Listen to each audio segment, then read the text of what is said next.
My name is Mercedes Wilson. As a talk show host, I talk for a living, but the most important conversations I have every day are as a wife, mother, and friend. Cooking is something I love because food has the power to nourish the body, but most definitely the soul. Join me for great food and conversation while we make some recipes for life. Welcome to Recipes for Life with Mercedes Wilson. I am Mercedes Wilson, and I am so glad you are here with me today because I'm here with my friend Steve. Hello. Hello. Thank you, Mercedes. Listen, you are in for a treat today because Steve is showing us how to make Snickerdoodle cookies. I've never had them before, so this is a treat for me. But let me catch you up really quick. We have spent some time preparing these cookies, and let me tell you, I have learned some things that I did not know about baking, but we will get you caught up on the process and the ingredients, the flour, cream of tartar, help me out, baking soda. Baking soda, yep, the sugar, the butter. The cinnamon. The flavor. Yep, and the importance on using certain ingredients. Yep. And you know what, I would like a little bit of your help. What is cream of tartar? When you have an emulsion or you have cookies, for instance, or cake, and the protein builds walls, the cream of tartar helps to stabilize them so it stays suspended. Oh. So it's definitely a baking ingredient that's necessary. And it's cream of tartar, not tartar. Well, I mean, it depends what part of the country you're from, I guess. You know, tomato, I mean, soda or pop. Right. And then you mentioned something else about the flour, the importance of when you put the flour in. Can you go over that really quick? Absolutely. So flour has gluten in it. So when the flour gets wet, the gluten starts to be created. Too much gluten development will make your product tough. So we want to make sure when we use procedures, separating the dry from the wet, once we have both of them mixed completely, then we add the dry to the wet, so that makes sure your batter comes out the way it should, and your cookie comes out nice and soft. Speaking of the cookie, and that was free for all the folks at home that are saying, I want to learn how to bake, but that was a few tips, free tips for you. We have the Snickerdoodle cookie. Can I try it? You definitely can try it. I've never had one. Is that bad? Break that in half. Don't break it. Look soft. Yeah. The soft center. Okay. The soft center. Okay. I love it. Okay. I like a soft cookie, and I got milk. That's a marriage right there. So tell me, why did you pick the Snickerdoodle? My whole culinary career started in 8th grade, and I had to make Snickerdoodle cookies. So the teacher said, all right, we're good. Tell me that's not good. This is good. You want to know what's better? Add lemon zest to the batter.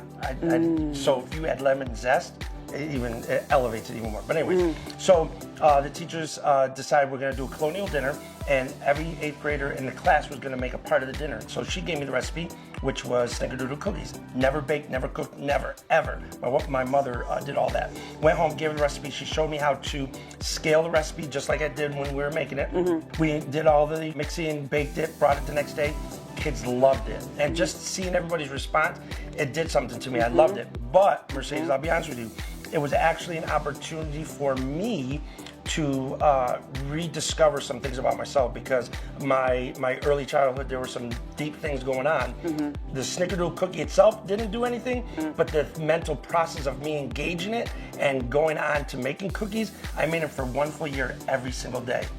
Wow. 1 full year. Did so many different things. What it was doing for me, it gave me an opportunity to recognize my life has a plan now. There's something I can achieve, and I went after it. And so here I am today. And you are good at it. I'm telling you, you do a lot of cooking. Tell me that. This cookie is good. This cookie is good. Okay, so I have another question for you. Yep. If life is a big bowl of ingredients that make up life, give us one that it needs to be a good cake or whatever it is that it's that is to be made. The ingredient for life, you're saying? Give us one to throw in that bowl. Oh my goodness. Well, I mean, just one. Give us a good one. Really? Yeah. I mean, there's too many.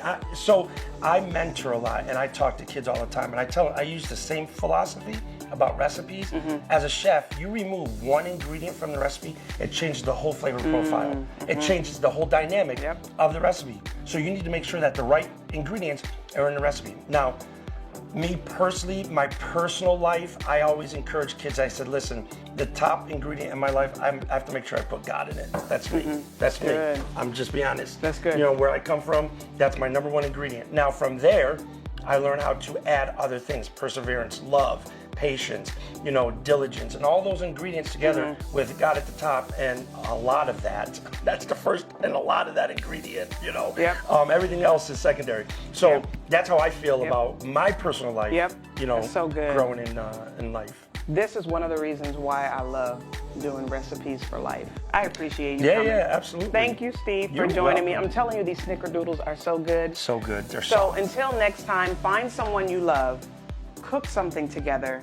I promise you, you will find something in that will bring you together, and that is one of the recipes for life. Sir, stop eating my cookies. Sorry. Those are my cookies. They're so good. You have to rest. For everything you need to know about what we made today, head to our website at mercedesewilson.com. I'm Mercedes Wilson with Recipes for Life. I can't wait to see you next time.